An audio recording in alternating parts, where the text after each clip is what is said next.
Que le Seigneur soit loué. Bienvenue à tous, bienvenue à cette matinée.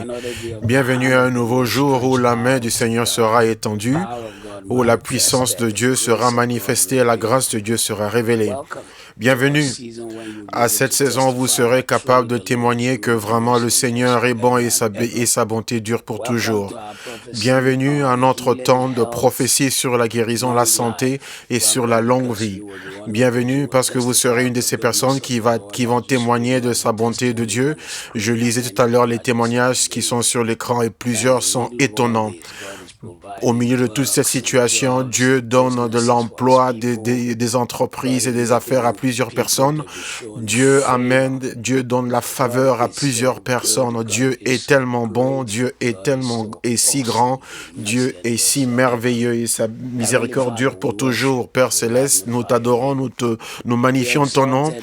Sois exalté, Seigneur, au-dessus de toute la terre, Dieu fidèle, sans injustice, le Dieu qui est au-dessus des plus grands, plus forts que les plus forts, plus grands que les plus grands.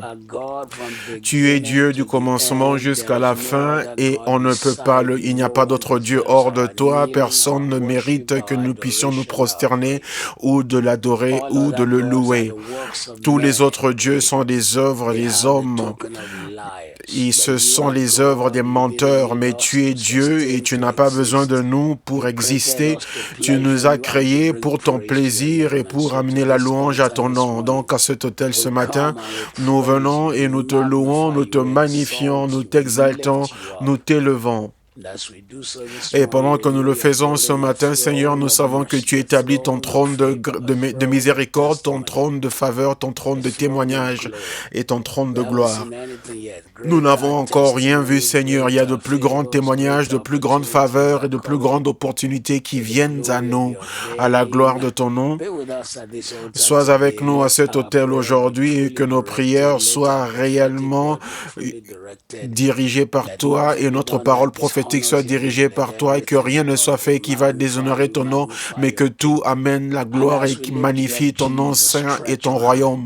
Pendant que nous t'élevons, Jésus, étends ta main dans tout domaine de nos vies, même là où nous ne pouvons pas atteindre, libère ton peuple et rends ton nom grand au nom de Jésus.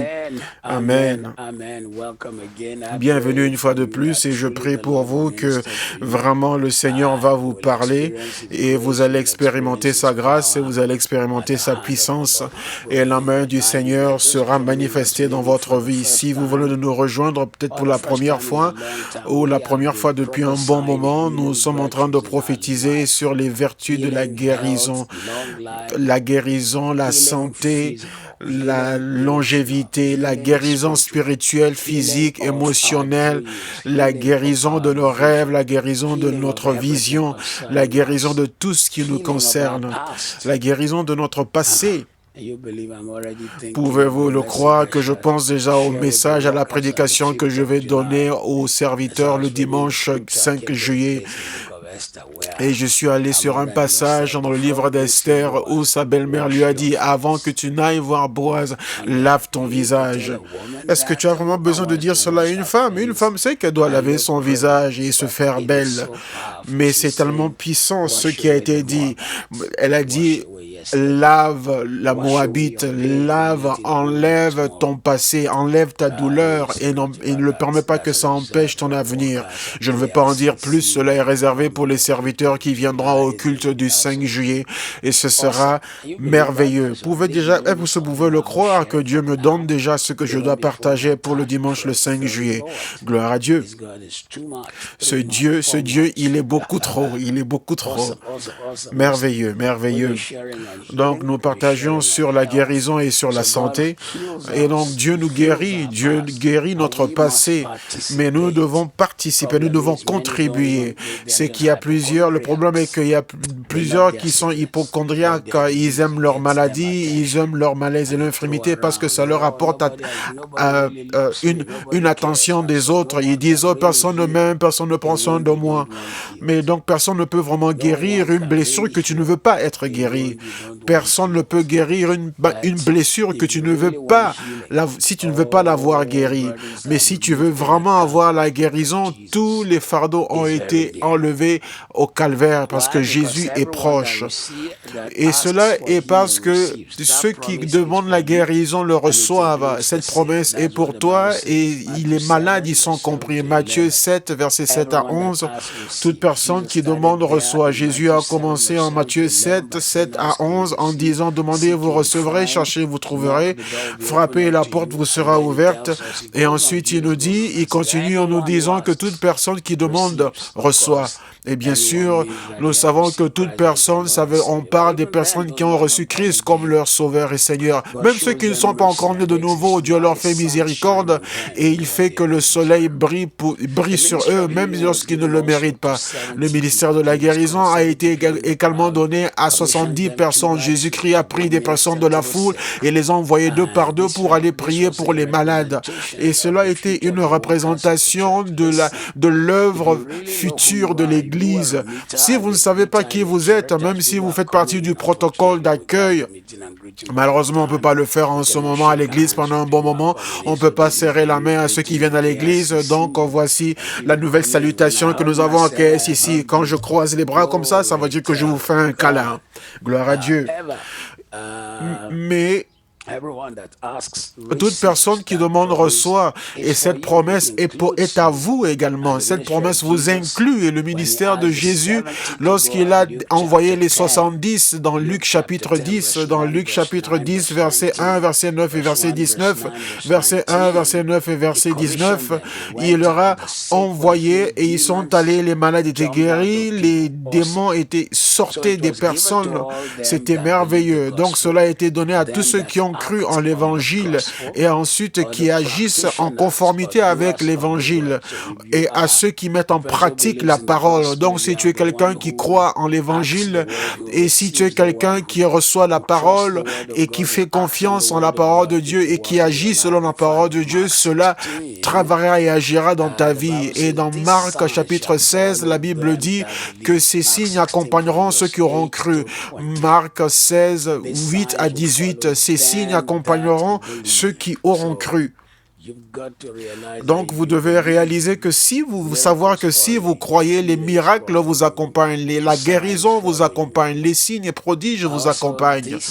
Et cette parole de Dieu, le ministère de la guérison a également été donné aux anciens de l'Église. Les anciens de l'Église, Jacques chapitre 5, verset 14, les anciens de l'Église. La Bible dit, y a-t-il quelqu'un d'entre vous qui est malade? Y a-t-il quelqu'un qui a des problèmes, qu'il appelle les anciens et qui vont le oindre avec l'huile et la prière de la foi sauvera le malade. Et la prière du malade sauvera, et la prière de la foi sauvera le malade. Et donc, quand on parle des anciens, on parle de ceux qui sont dirigeants. Mais il faut le mettre ensemble avec la parole de Jésus dans Marc 16, où Jésus a dit ceux qui croiront. Donc, même si vous n'êtes pas ancien dans l'Église, mais Dieu vous utilisera pour guérir les malades, pour libérer les captifs. Et je prie non seulement, et je prie pour qu'il y ait un réveil à notre tel de prière qui va faire que les personnes qui n'ont pas le titre de dirigeant, de pasteur, d'évangéliste ou d'évêque, mais que toutes les personnes ordinaires croyants iront et ils libéreront les captifs et ils béniront le peuple au nom de Jésus. Je veux que vous sachiez que ces vertus de la guérison ont été données à toute l'Église par les dons spirituels jusqu'au retour de Jésus. Donc, il ne faut pas suivre cette notion de certains évangéliques qui disent que oui, les guérisons et la guérison surnaturelle sont déjà arrivées à leur fin. Non, les miracles sont différents des guérisons surnaturelles, bien qu'une guérison surnaturelle est un miracle. Mais il y a aussi le don des miracles. Il y a des gens qui disent que tout cela est déjà arrivé à sa fin puisque nous avons des médecins. Ah bon? Donc Dieu va mettre fin à un don qu'il a donné à l'Église parce qu'il y a maintenant des médecins. Les dons, la guérison et les miracles ont été remis à l'Église et ils resteront jusqu'au retour de Jésus. 1 Corinthiens 9, 1 à 10, où ça nous donne les 9 dons du Saint-Esprit. Les dons vocaux qui sont le parlant en langue, l'interprétation et la prophétie, les dons qui sont à l'intérieur, les dons de vue, ce sont des capacités surnaturelles d'avoir une compréhension, une connaissance surnaturelle. La parole de la connaissance, la parole de la sagesse et le discernement des esprits. Et ensuite, il y a les dons de la puissance qui sont la foi surnaturelle, la guérison et les miracles. Les dons de puissance qui sont le don de foi surnaturelle, les dons de miracles, les dons de guérison. Gloire à Dieu. Et je crois en Dieu que quelqu'un à cet autel, aujourd'hui, Dieu vous touche et il guérit votre passé et il lave votre visage. Le Seigneur lave votre visage. Il lave et il enlève tous les marques qui ont été mises sur vous depuis votre passé et vous embellit pour votre avenir.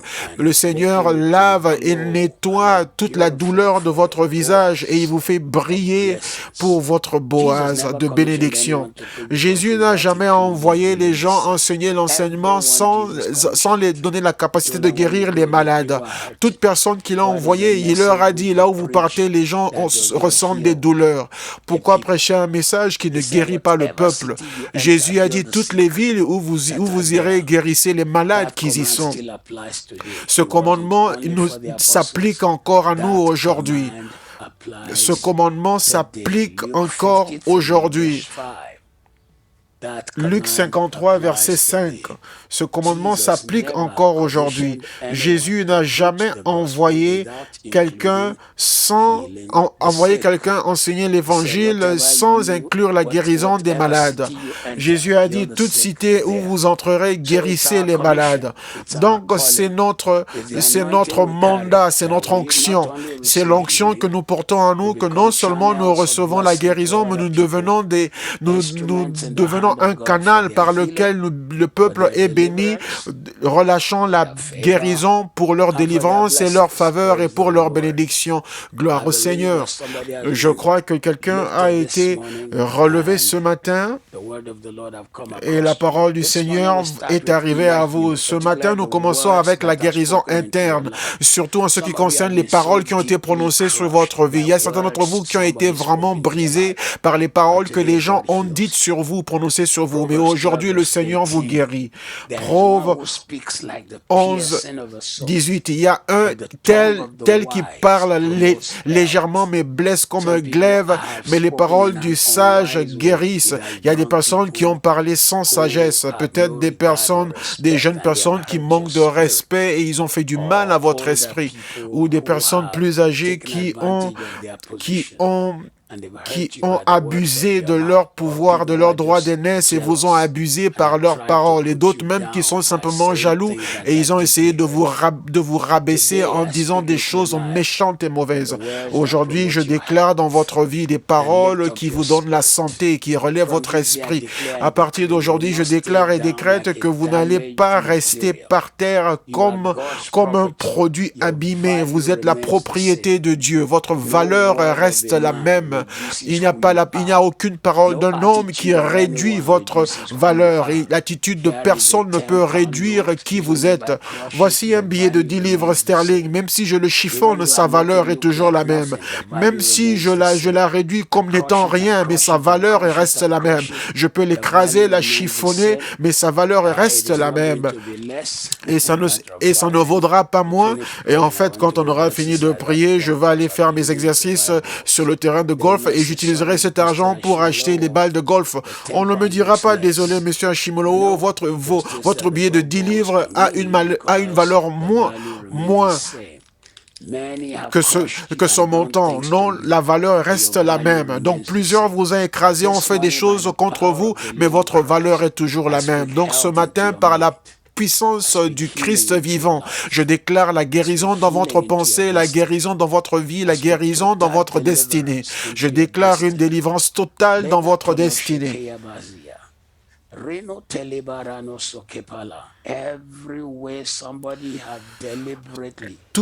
Tout domaine où quelqu'un a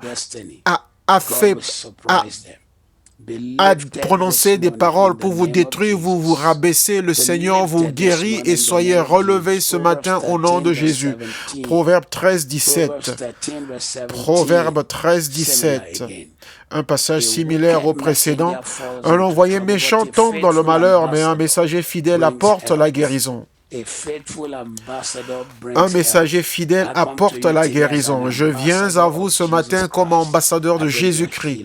J'amène votre guérison, j'amène l'espoir, j'amène votre délivrance, je vous amène votre guérison, je vous amène votre santé, je vous amène votre joie, je vous amène votre élévation. Tout ce qui essaie de vous rabaisser, soyez relevés ce matin au-dessus de toute tentative de Satan pour vous écraser. Vous êtes beau, vous êtes merveilleux, vous êtes rempli de dons. Je déclare à la destinée que vous portez en vous et je la commande de s'élever. Je parle à la faveur que vous portez en vous et la commande de se lever. Je parle à l'onction que vous avez en vous et je la commande de se lever, de s'élever. Je parle à votre destinée, je parle à votre appel, je parle à votre onction, je parle à vos dons, je parle à l'huile de Dieu qui est sur votre vie. Et je dis à partir d'aujourd'hui, vous ne serez plus couvert de honte. Vous êtes un homme de vision, une femme de beauté. Toute tentative de Satan à vous écraser, à partir d'aujourd'hui, Dieu vous guérit. Votre passé n'arrêtera pas votre avenir au nom puissant de Jésus. Et le passage suivant est également similaire à celui-là, Proverbe 16, 24. Et n'oubliez pas, je vous prie, que même Salomon, dans toute sa grandeur, a traversé des moments où les gens l'ont blessé et rabaissé avec les paroles des hommes. Peu de temps avant qu'il ne puisse devenir roi, un de ses frères, je pense que son nom est Adonijah. Souvent, les Adonijah, je les confonds, mais je pense que c'était Adonijah. Adonijah qui va rapidement et se présente et s'annonce comme roi, et il trouve un faux prophète, le donne une offrande, et celui-là déclare une parole que le Dieu ne l'avait pas donnée.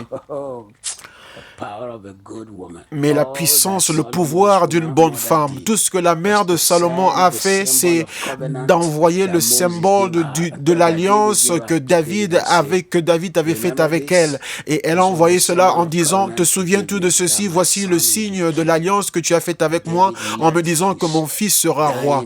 Et David s'est levé de son lit, bien qu'il était déjà mourant, et il est venu pour pouvoir oindre Salomon comme roi. Proverbe 16, 24. Les paroles agréables sont un rayon de miel, douce pour l'âme et salutaire pour le corps. Douce pour l'âme et santé pour le corps. Sois élevé ce matin. Que la parole du Seigneur soit douce à ton âme et qu'elle soit un rayon de miel dans ta bouche, guérissant ton passé et lavant toute ta douleur. Toutes les paroles prononcées par un enseignant ou par un raciste ou par un mauvais employeur qui a écrasé ta dignité, que le Seigneur te guérisse. Malgré ce qu'ils ont fait et ce qu'ils ont dit, sois relevé au nom de Jésus. Malgré ce qu'ils ont fait, ils ont lancé des pierres sur toi, mais toi, sois relevé au nom de Jésus. Ce matin, je déclare dans ta vie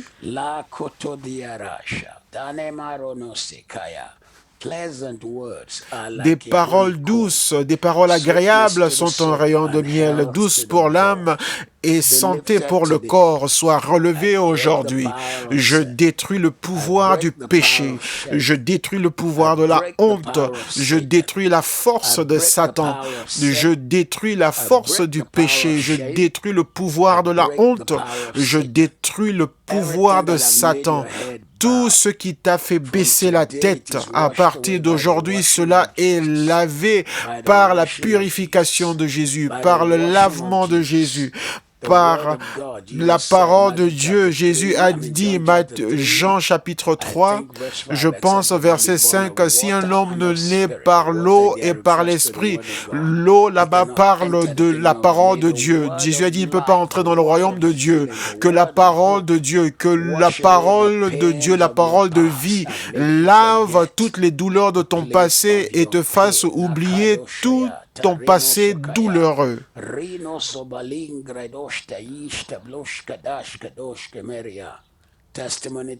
Le témoignage t'accompagne au nom de Jésus. À partir d'aujourd'hui, tu auras un témoignage.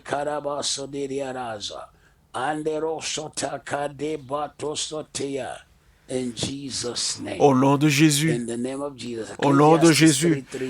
Ecclésiaste 3.3 dit qu'il y a un temps pour toutes choses, un temps pour tuer, un temps pour guérir, un temps pour détruire et un temps pour bâtir. Voici le temps pour guérir. Reçois ta guérison de toute la douleur que cette pandémie du coronavirus a amené. Voici le temps pour ta guérison.